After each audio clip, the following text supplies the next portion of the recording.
talk is money, honey. All we talk is money. All we talk is money. It's like bees to the honey. Honey, money, honey, money, honey.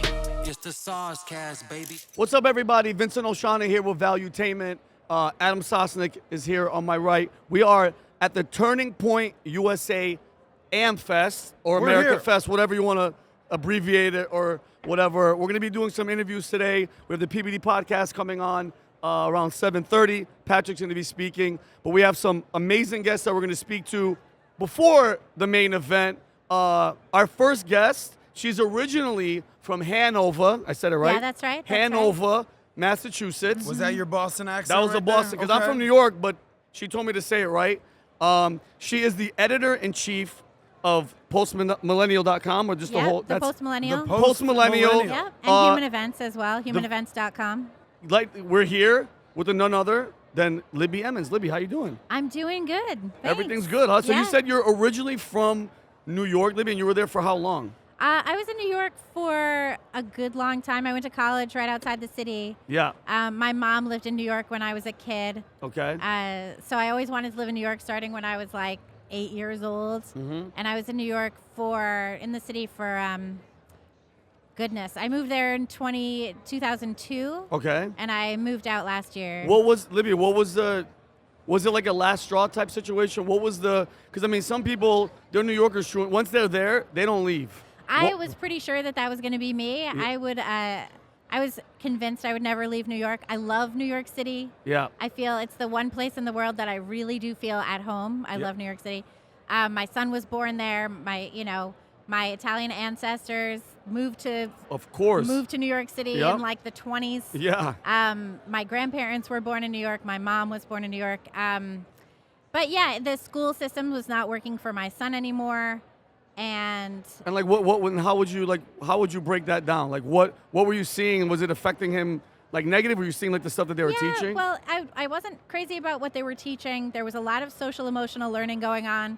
There was an incident where he was like they forced a pride ribbon on him on coming out day. And I was like, this is what we're celebrating? We don't do Columbus Day, but we're doing coming out day? Are you kidding me right now? Oh my God. And so he was like, my son's pretty based. He's an amazing kid. He really thinks for himself. He's a very independent thinker. And so he didn't want the pride ribbon. He kept saying, no, I don't want it. They eventually made him take it. And I was like, this is absurd. They were doing all this social emotional learning instead of actual education. There were definitely some of his teachers who didn't like that stuff, but once you're there, that's what you have to do. You have to like do the thing that you're told. And Libby, how old is your son? He's 13 now. So he's 13. So look, I spent a lot of time focusing on issues that help men, young men, older men, whatever it is, masculinity that has been sort of turned into toxic masculinity Which these is days. insane. Right. Masculinity's great. Thank you. I agree. Look at this man right here. Look at all these men around us. But, I'm really worried about Gen Z.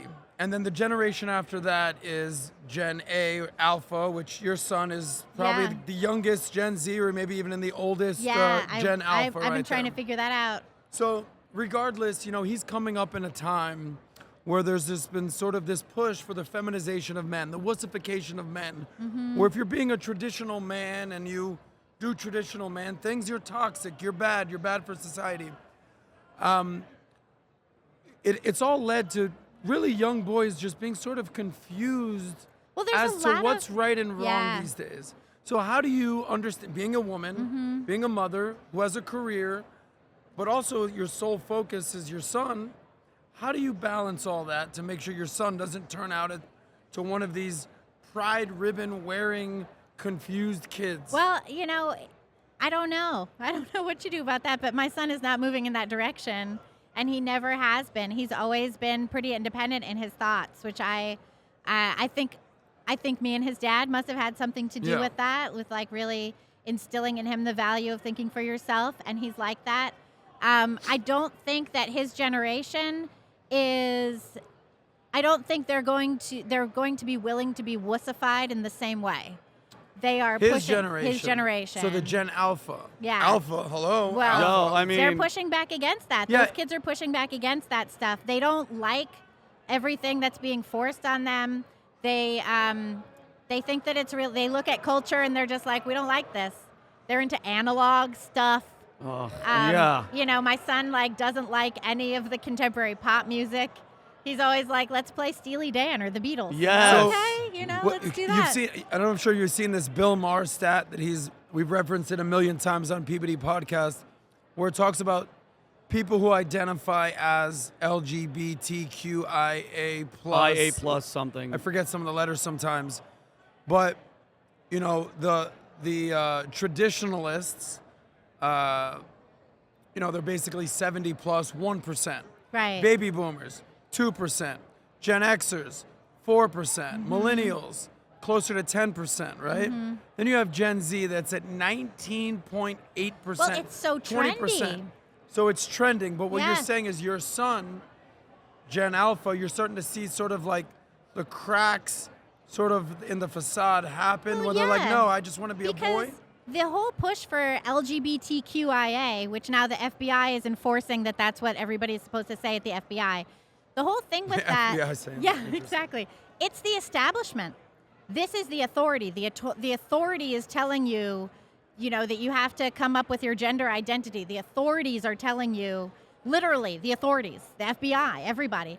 The authorities are telling you that you have to figure out your sexual orientation and do all of this. Your teachers are telling you to go figure out your sexual orientation and what's your gender. And have you ever met a kid who thinks their teachers are cool? Or who thinks the authorities are... I think I had one cool teacher. Right? Yeah. Or who thinks the authorities are cool. No. And the most Rage Against the Machine. Right? Yeah. And the most uncool teachers of all are the ones who think they're cool and think that think that they're there for you to talk to and tell them all about your gender identity. Yeah. No. And these kids look at the authority figures who are pushing, weird gender crap down their throats, and they're like, nah, you're not cool. The stuff you're pushing isn't cool. We don't like it. And Libby, here's my question. So, and a lot of people, we always talk about it. We're always, because mind you, Pat has kids. I have nieces and nephews. Adam has a nephew. We love these children. We see this concerted effort. It's working. 1 out of 4 high school kids consider themselves in the LGBTQ community. But you know what? Why? Libby, what is this push? What is this? How is this small minority group have so much power and control, this mob, where you can't speak against them, you can't make fun of them? Why are they so protected, and why is the government and the FBI and all these people protecting them so much? Yeah, why was the Biden administration draping the White House in a Pride Progress flag? What is that about? I thought that started was with the really Obama obnoxious. administration when they lit up in the White House. Like yeah, they sure did. And Libby, LGBTQ because I'm going deep, guys. Like, I'm really trying to figure out, is it, because they don't want us, because think about it. The more gay people you have, let's be honest, gay people don't have kids. There's less kids. Less kids, population. And Libby, I'm tired of people going, man, you guys are talking about depopulation. When Bill Gates is openly telling people the biggest threat, he said this on camera, is there's too many of us. What's so funny is Bill Gates is saying there's too many people, and Elon Musk is saying let's just all have more babies. I love it. And I he love has it. way more babies, Yeah. which I think, go for it. I think That's so. great. Yeah, I think so too. Adam, what were you back saying? to the boys situation, because look, I saw a 60 Minutes report on this recently. I've seen multiple reports out there basically saying, like, young boys are struggling. Here's a little article right here. This is actually in the Wall Street Journal. Boys are struggling. It can take coaches, tutors, and thousands of dollars a month to fix it, right? And sort of the Wall Street Journal highlights the fact that middle school age boys, your son, are increasingly seeking private tutoring focused on improving a certain set of skills, organizational skills, getting off their phones, getting better grades, declining test scores from what they've seen, and most of all, lower graduation rates between young boys versus girls. So you said that your son's sort of a free thinker, he's doing it on his own. But when you go to school, like, I was a 2nd grade teacher before I got into finance, before I got into podcasting. I was one of the few dudes that was teaching. It's mostly women. Yeah. So even in your school, what percentage of teachers are women? It's mostly women. It's mostly women. Yeah. So what we have now are young boys that are growing up mostly around female teachers. They don't all have men at home. They don't.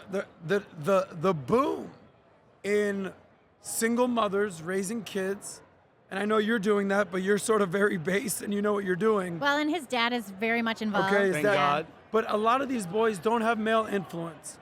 They're being educated by women. We've seen in schools a lot of these women are major LGBTQ advocates. So they're tuning to the internet for people to look up to. And voila, they end up on people like Andrew Tate. Right. Which is a friend of the show, vocal about, supporter of that guy. We'll see what happens with him and his brother. When you see all this happening, you're a mother, you're concerned, you want the best for your kid.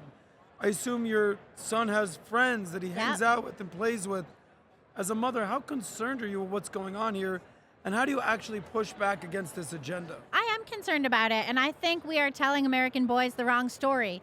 And we're telling them the wrong stories about what it is to be male, what it is to be men, what it is to grow up. And we're doing that to all kids in our culture, too. We're telling them that growing up is not something they should want to do. We complain that adulting is hard when really it's just growing up and taking care of your own self and being responsible for yourself. There's nothing wrong with that. It's better. But I think we're telling kids the wrong stories, and I think that all of culture really is at fault for that. We saw such a huge push in the publishing industry to get rid of stories about young boys and replace it with stories about, you know, whatever, queer giraffes. I have no idea what they're even trying to do. And I think that that's really ridiculous. We need our young men to have stories about themselves, to have stories about, you know, growing up, taking responsibility about, you know, one thing that I think is important is if we look at, you know, I'm Christian, I'm Catholic, I'm raising my son Catholic.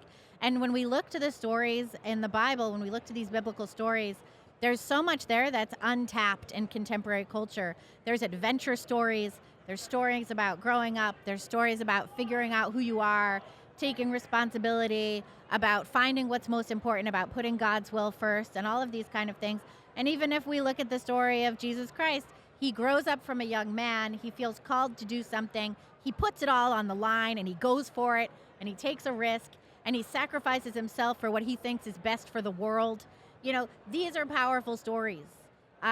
We need to be telling our young men stories where they have power, stories where they can take charge and be responsible and be leaders. And as far as all this stuff, tutors and therapists and everything else, kids would feel better about themselves if they had skills. The way you get confidence is by being competent. And we don't 100%. teach them how to be competent. We don't teach them that their skills matter. We don't teach them that their voices matter or their ideas. We don't teach them to take risks. You know, we need our young men to take risks. That's how we get so many amazing advancements in the history of the entire world, right? Young men grow up, they're confident, they go for it, they take risks. The next thing you know, we're landing on the moon. That's how these things happen. Yeah. One more thing, and then I'm going to give it. I say it all the time. Competence turns into confidence. Yes. When you start getting good at something, you start developing your confidence. You start to stand a little taller, a little prouder. You're like, all right, I can do this. You develop that mindset, that skill set. All right, let's go for it, right? So we had a conversation with Candace Owens a few months ago. She was on the podcast. She talked about, it's almost like the reversion to the mean, equilibrium.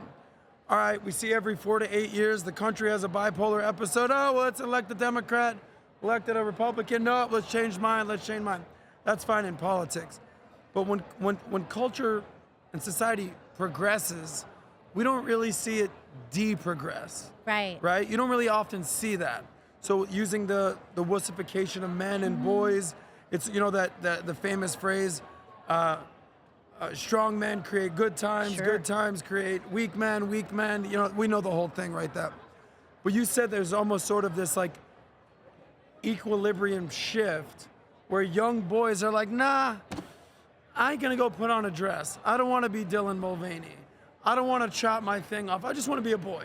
Yeah. Right? So how does that actually manifest? Well, we're going to find out. Sure. I sure hope we find out. And I sure hope that these kids push off all of the shackles of these, you know, woke ideas and, you know, gender ideology and the anti-racist ideology, which is actually just racism. You know, I hope they push all this stuff off, tap into their own imagination, creativity, and competence. I think a lot of these kids are going to have to learn on their own. They're going to have to figure themselves, that, you know, they don't have to go find themselves. They have to go find skills. They have to go figure out how to exist in the world. And I hope that they are able to do it. You know, I feel like as a parent, my biggest job is to guide my son to adulthood and try and make sure he has all the tools in the toolbox that I can possibly provide him or show him how to go find them on his own. You know what I mean? I like that. You say, they say skills pay the bills, degrees pay fees. So yeah, degrees do pay fees. That's they true. do, and I'm happy because again, you guys are talking about the crack and how the alpha generation is hopefully they're going to start, and then obviously time is going to tell, Libby. But like, what are your thoughts with all the? I mean, we're seeing it paying off. Disney, all these companies that are trying to go woke that are actively trying to push this narrative, this LGBTQ plus, which I say what you want, it's making sexualizing these children. Oh, it sure is. To make them more that's the goal. I think that's the goal, and I forgot which doctor. I'm gonna mess up his name. You think the goal is to sexualize children? I think that's a big part of it. Really? Otherwise, why would they think have? That is? I mean, the elite. It seems I'll like say the it. goal of it seems like what other goal could there be if you are having men wearing women's lingerie, shaking their butts for kids? What could that possibly be about? In the public library. Yeah. What could that be about if not normalizing sexual degeneracy for children so that they are more able to be manipulated into going for it? 100%. There is zero disagreement on my end. Yep. You see it, what's going on. I'm wondering who's pulling the strings. Do you think Who's like, let's I don't sexualize these kids? Do you I think think the Adam is? scariest part is no one's pulling the strings. Nobody, and here's the thing. I don't think it's. I mean, the devil. If you believe in negative Adam, evil. If you think of evil, and she nailed it. How can you see that? How can you see that? And people will say it's art, or look, they resort to, oh, you hate gays. You're against. You're transphobic. It's like no. And then there's another argument. Well, the parents brought the kids. If you're a grown man that's trying to dress up like a woman and you're butt naked in a G-string in front of a kid, the parent should get in trouble and you need to go to jail. And she's right, bro. It's making that kid, if he ever sees a guy with his clothes off or a guy's trying to come on to him, he's like, oh, I saw that at the library when I was 4 years old. It's totally normal. It's normal. Yeah. And for people not to see it, it's the ignorance. But Adam, and you said it, and I'm proud of you because Libby, I'm a Christian too. I gave myself to God about 8 months ago. My binoculars on life have gotten better. They're more focused, and you see the evil now. You see it, and I think it takes people like us. It takes people that are in this space to open their mouths because these kids are helpless. I think that's the number one thing that drives me crazy is the helplessness of these kids because they have nobody to fight for them. We have to fight for them or else they're doomed. Yeah. So I there's two things going on here. You're a mother. Yep. And you have a kid. I mean, Yeah. that's the same thing, but That's the same thing, yeah. But they're different. Let me sort of unpack that. Here we're sort of saying like what's going on with young boys these days, right? But they're raised by a mother. I've gotten in public feuds with Chelsea Handler, if you know who that is. Yeah. Where I cited. She's the one who's very proud to be single and wake up and get and drinking stoned vodka in the There you morning. go. and That's all right. that. Vodka. Yeah. You know where I'm going with this. So I was citing a report by Morgan Stanley where they wrote a report called the She Economy. Not the economy, the She Economy. And I was citing a stat. According to Morgan Stanley here, 45% of working women ages 25 to 45 by the year 2030 will be single, unmarried, no kids, no family, just working women. And I say my 2 cents is like, look, if you think just as a woman having a career and that's all you have going on, that's where you're going to find meaning and satisfaction in life, you got another thing coming to you, baby. Yeah. Chelsea responded this and that. I know you said you're a single mother raising your son, but I don't want to put words in your mouth, but you've done a lot of great things in your career. Editor-in-chief, right? The Post Millenial, you've done a lot of things. Talk about the importance and where it ranks being a mother. Oh, being a mom is way better. It's really the best. Being a mom is the best thing ever. I mean, it's really just the best thing ever. I'm so proud of my son. I'm so grateful to God that I get to raise this child. You know, he's really the light of my life. And yeah, it's huge. It's so much better than everything else. It's really just better than everything else. The time I get to spend with him is the best. And I think that what's going on too with this whole push for women to be careerists first and foremost, which was definitely a thing when I was a kid. There was like the Cosmo girl and there was all of this stuff going on. The thing that is so forgotten in that conversation is that we're not meant to live our lives for our own selves and for our own gratification. Life is more meaningful when we live for others. Life is more meaningful when we can sacrifice for others and take pride and joy in doing for other people. And I think that's much more in line with, you know, my belief in that that's what God would want us to do. That's certainly the lesson that God showed us with Mary and with Jesus, right? They live for others. That's what they do.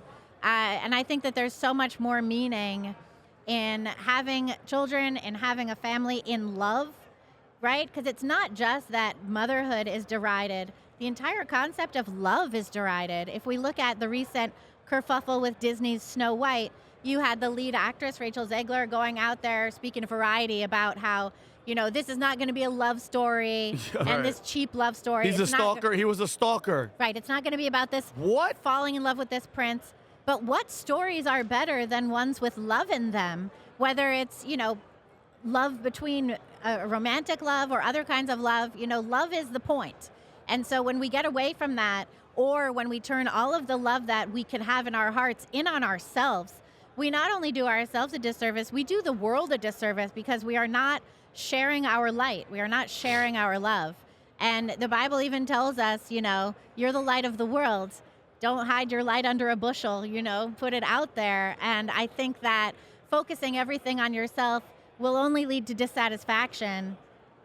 I just think that's true. Let me give you a little bit of a pushback, but not really a pushback. It's an agreement, but it's sort of, I actually believe that most young people should be totally selfish.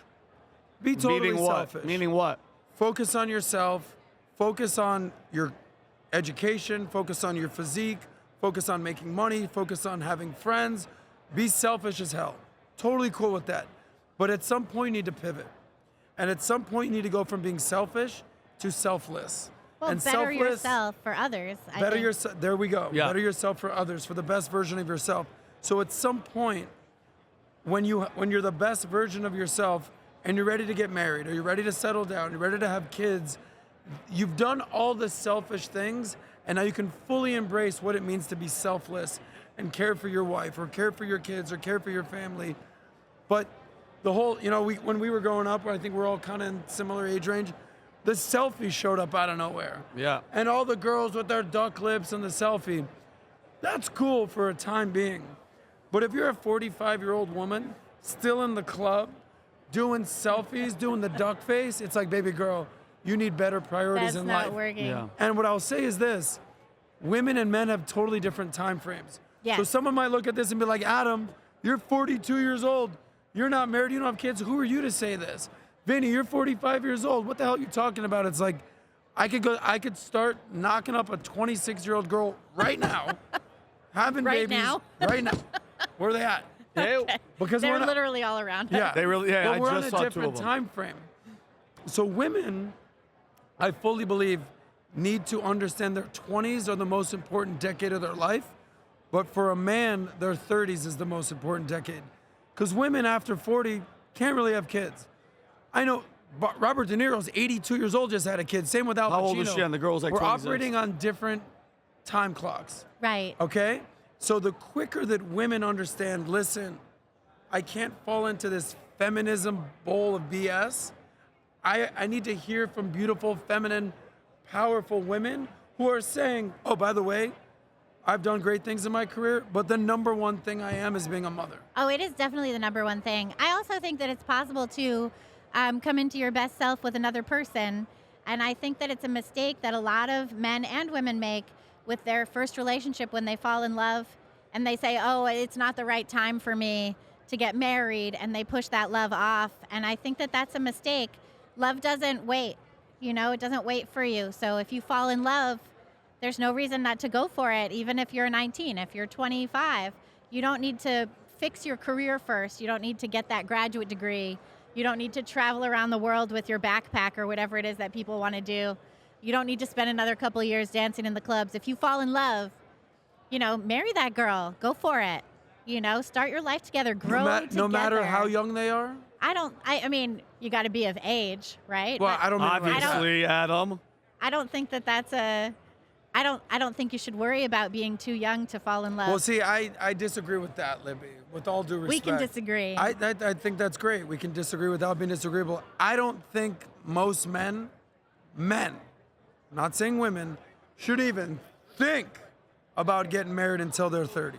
At least 30. I was a disagree. fucking child when I was 29, 30 years maybe old. a woman could have The come last into thing your I needed to be life doing and you could was have grown together. Well, but at the beautiful. same token, there's I am different. a hopeless romantic. There's not, Okay. and I'm kind of, there's different, bro. There's people that are wired different. There's people that live different lives. That, like you in your 20s, not too far off from my craziness because I was in the military and stuff, but everybody's completely different. I mean, there's a huge group, Adam, that are just, by the book, blah blah, and they're getting married. I know guys that are getting married at 26, and they're fine. You know what I mean? Yeah. They're told, but see, that's your life.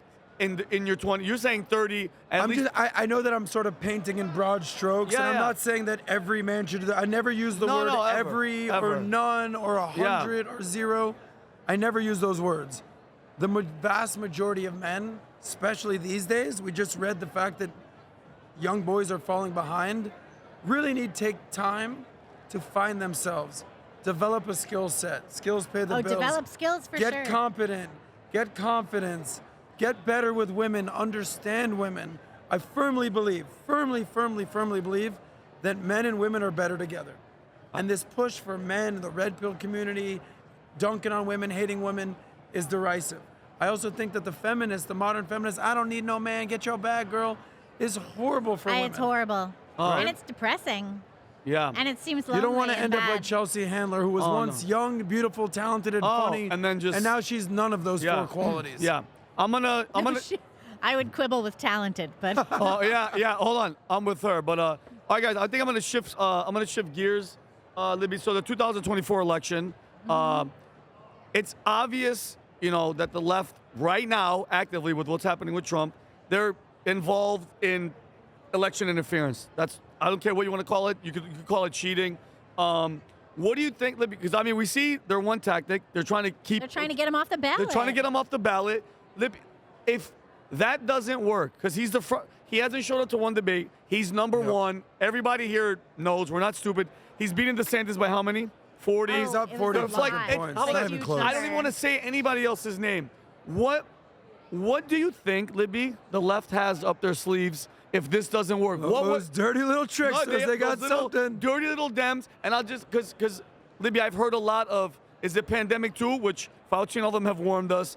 Is it a cyber attack? I don't know if you saw the movie Leave the World Behind. Oh, I'm actually, I'm watching it. Okay, then I don't want to ruin it. Is it alien? Libby, what if you had to guess? What do you think is going to happen this year? Because it's here. This is election year. The last time it was election year was COVID. What do you think they're going to do? I hesitate to make any political predictions, but I do think that they might try and get Biden off the ballot and push somebody else on there, Gavin Newsom. I think that's certainly possible. Biden even said at one point that Gavin Newsom could have his job. I remember that. I remember that. He keeps it. He's so many times he said President Harris. He keeps it's like no, Freudian you're never slips. gonna normalize that. She's terrible. Yeah. We all think she's bad. Horrible. And totally inept. Less talented than Chelsea Handler. Yeah, because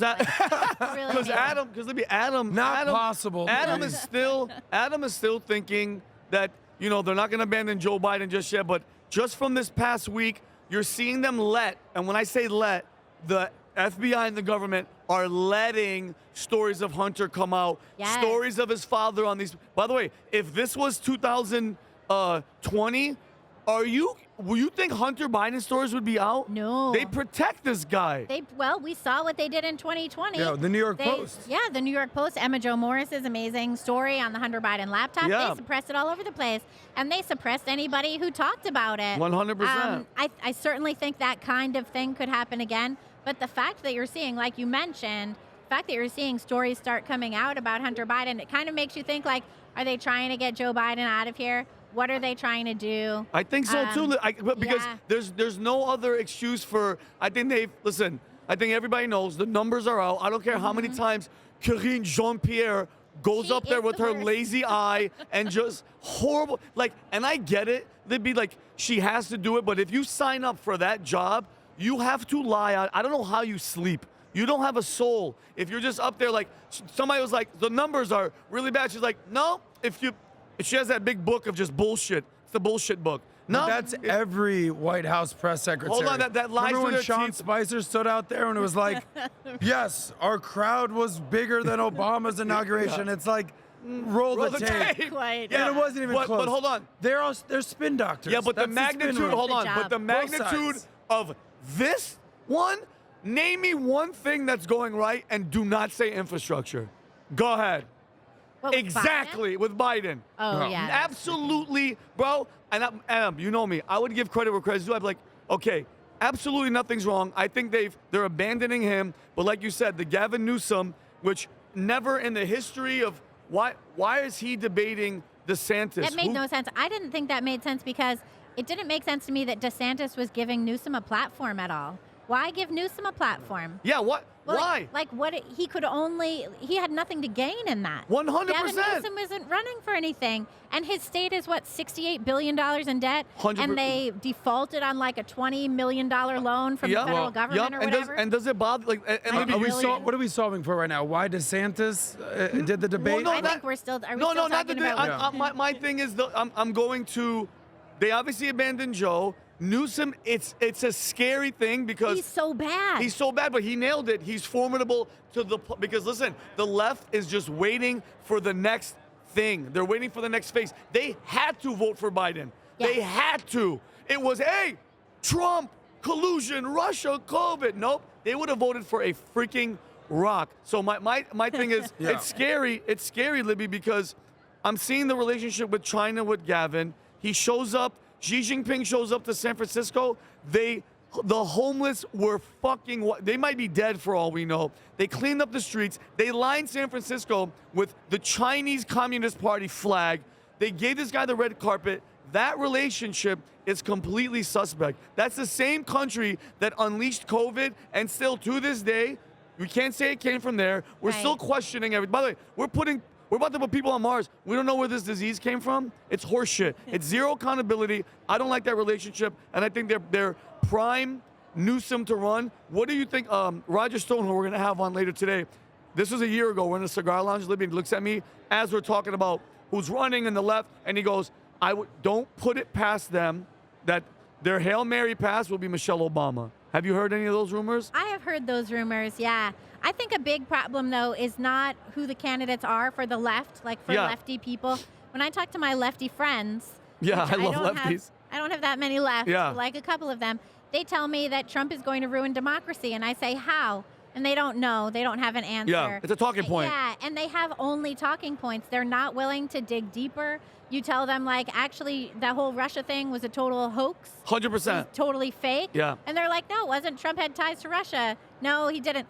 So you have like a bunch of the population who's just going to vote for whoever's on the Democratic ticket. Yep. And they haven't actually looked at any of the things. They haven't even scraped the surface Not at all. as to what's going on. And I Yeah. think that's really scary. I think that to a large degree, you have a lot of people who think they're incredibly informed and they're entirely uninformed about what's going on. And that's how they'd sneak Newsom in. Newsom has a lot of hair gel. He's got that So do I. little, he's got that little snaky smile. You have Yeah. a way better smile than he I does. love you. It's not Thank you. quite as creepy. He's So, He's you know. such a and Libby. I watched. I don't know if you guys did. I mean, you saw the debate. Newsom and DeSantis. Yeah, of course. DeSantis, I yeah. didn't. I'm being dead serious. I didn't watch DeSantis at all. I just watched the disgusting, vile, just He's a snake. politician snake that was Gavin Newsom. And I'm telling you, if America wants the same shit that's happening right now, you keep voting. And mind you, when I see polls, these polls, and you still see Biden is at 46%, Trump is Yeah. at. Who are the 46%? I don't Are you know. a billionaire and you just none of this affects you? It's Or you just affecting. don't pay Well, look, attention. I think it's that. If I can kind of give some of the numbers, we just talked about how America's bipolar. Every 4 to 8 years, we're electing a Democrat and a Republican. I don't remember the last time that 2 Republicans bang got elected, and then two Democrats can. I mean, when's the last time that happened? I don't know. What? I Okay. don't. Oh shit! I don't remember. It just goes Republican, Well, Democrat, Republican, Democrat. It was Reagan, then Reagan, Bush, and then Bush was out, and then Yeah, and then Clinton it was came in, Clinton. and then Clinton, and then Bush Then came Clinton, in. Bush, and then it was Obama, Obama, and then Trump. we came to Trump. Yeah, It was you're Biden. right. It's a just- back and It's forth. inevitable. We're Yo-yo. bipolar over here, but that's fine because democracy. But you're talking about numbers. We know that 45% are voting Democrat. It's not even a 100%. question. And we know that 45% are voting Republican. It's not even a question. Most people aren't delving into policies. Most people are like, all right, I was raised Republican, I'm Republican. Most people are like, I was raised a Democrat, I'm a Democrat. It is what it is. It's the 10% of people, especially in the battleground states, Georgia, Wisconsin, Pennsylvania, Michigan, that's the one that moved the needle. And those are the same exact people who voted for Obama, who voted for Trump, and then voted for Biden. Those are the most bipolar people in America. That's why in Iowa, how much they spent a year in Iowa. right. But here's the deal. Trump derangement syndrome is and was real, no doubt. For sure. Yeah. Guilty. I had it at one point. Yeah. But you said you've lost a lot of your lefty friends. I'm one of the few people I know that has just as much friends on the right that I do on the left. Yeah. I've got friends with everybody. I consider myself a synergist, sort of a moderate. I see what they're saying. I'll call you on your bullshit. I don't know about that, buddy. The abortion thing, kind of weird, DeSantis. Here's what I will say, bottom line. In 2020, most people, including myself, hey, do you want to vote for Donald Trump or a ham sandwich? I'm like, I don't eat ham, but give me that ham sandwich. But a lot of those same people now, you want to vote for Donald Trump or a ham sandwich, a walking, talking ham yeah. sandwich, name Joe Biden? A lot of people that would have bitten to that sandwich are now saying, yeah, give me the orange guy with the mean tweets. Yeah. I'll take that. Yeah. Oh, I would take mean tweets. Well, we saw that actor whose name I now forget. The Which- blonde actor who was like... Michael Rappaport? Yeah, Michael Yes. Rappaport. Oh my He's God. like voting for Trump. One of It's the on biggest Trump table. haters ever. That was an amazing In little his video. concession speech to voting about Trump, he was still like, talking I'm shit. He's like sorry. little dick Trump, Yeah. whatever. Pig dick. Yeah. Whatever. But I'm not voting for Biden. Yeah. But those are the types of people. He's in New York, so his votes are Right. relevant. But those people, that mentality, their ideology in Michigan, in Wisconsin, in Georgia, in Pennsylvania, those people are like, I don't fucking like Trump at all. Yeah. But this guy over here, Sleepy Joe, I just can't do it. He's not- yeah, Those he's are a the mess. people that are going to help get Trump elected this time around. Yeah. We saw recent polling out of swing states where Trump is up in all the swing states. 5, 10 All of points. them. 10 points at Yes. least. Yeah. That's sort Nevada, of too. amazing. So that'll be interesting too because that's where the election fell apart in 2020. It was in all of those battleground states. So I wonder what we're going to see. What kind of, maybe there'll be some shenanigans. Who knows yeah, what's I don't- going on? last and point- Michigan just ruled that Trump can stay on the Yeah, ballot. I so- don't my God. see, I don't see any ballots that I are don't turning in either. Minnesota, Colorado. What I will say is this. As someone who is deeply concerned about Trump's behavior and lack of presidential Which I don't acumen, even. let's I don't even know say, what that means anymore. I don't. Me neither. All Yeah, rules what are the hell out the does that window. mean? I don't fear that he's going to overturn democracy. No, I don't I don't either. agree that he should be saying, "I'll be a dictator on day one." I agree Not sure with if you you saw on that. that. I don't think that helps I his wasn't brand. a fan of that. Yeah. Not a good look. But what I think the Republican, if you want to even call it that, the MAGA party has to do is realize even if you're vindicated, even if Trump wins, even if your Lord and Savior Donald Trump is your president, you've got 3 years. I'm Right. not. Why You 3? You don't have 4? Because your last year is a fucking what is it called, a lame duck I presidency didn't know we anywhere. could curse on this. Sure, go for it. Damn. Wow. The point is, you've got 4 years. The biggest question is, where does the Republican go after Trump? Because regardless of what you say, it is sort of a cult of personality Yeah. coalescing around Trump. Cool, great, that's your guy. Where does the Republican Party go from here? Because I firmly believe America will still be around in 2028, and I'd like to see where we stand at that point. What do you think, Lib? America's not going anywhere. Yeah. Right. I don't know. I mean, he has to get the proper VP candidate. There's been a lot of talk about Tucker. People really like that. He just came out and said he's not going to do it. He said he wouldn't He do said it. he said he loves what he does. He loves being in front of the camera. He started a whole media company. Because you know, Right, because he you know, sure did. because you know That's why, pretty cool. Libby. I think it's because he knows, he doesn't realize. You do that 4 years. He's obviously going to be loved, he has to run for like you can't just walk away. No, he'd have to run VP for president and leave. after that. Yeah, for sure. And again, my attitude, like, bro, you're a patriot. You love the country. Guess what? Sometimes that man, you know what I mean? You don't want to wear the cape. George Washington didn't want to be president. Yeah. You know? But when you are called to lead, you are called to lead in your nation. Yeah, but I think that you should step listen, up. let's not compare Trump to George Washington. I was comparing Trump Tucker wants Carlson to be to president. George Yeah, but very badly. I was comparing Tucker. Oh, gotcha. Yeah, Okay, gotcha. yeah, no, I but still like, think it's probably like, off. who's Batman's character when he's not Batman?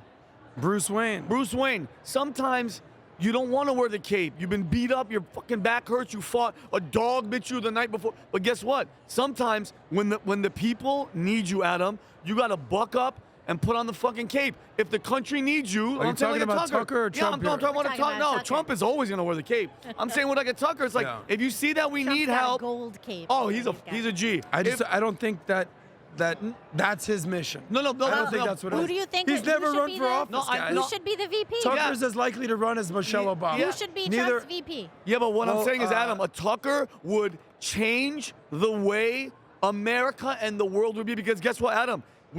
People trust him. We know his track record. We know where he's coming from. We know where he would want to go. I respect the fact that he doesn't want to, but sometimes, Adam, you love the country and it's the calling.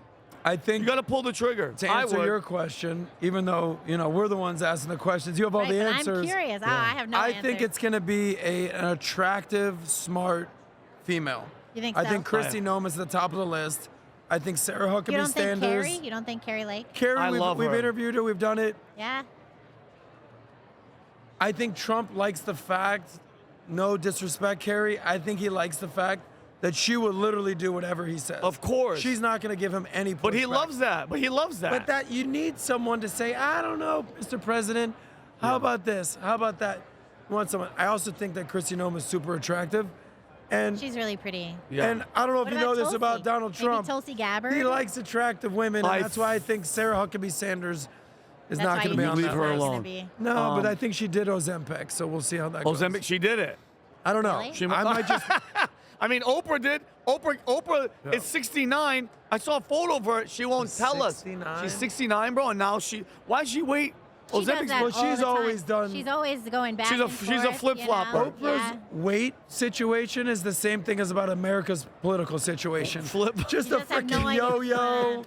It's just a pendulum swinging every 48 years. That's Like what you're like, it is that Oprah? That's hilarious. But I think we're good.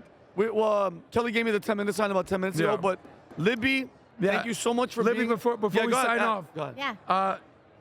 Tell us a little bit about where people can find you. Let the Okay. people out there know what your real message is, your narrative. We want to drive traffic to the post-millennial. Go ahead. Yeah, The camera's so all yours. Where's your camera? Right I here? think I'm over there. Okay. Yeah.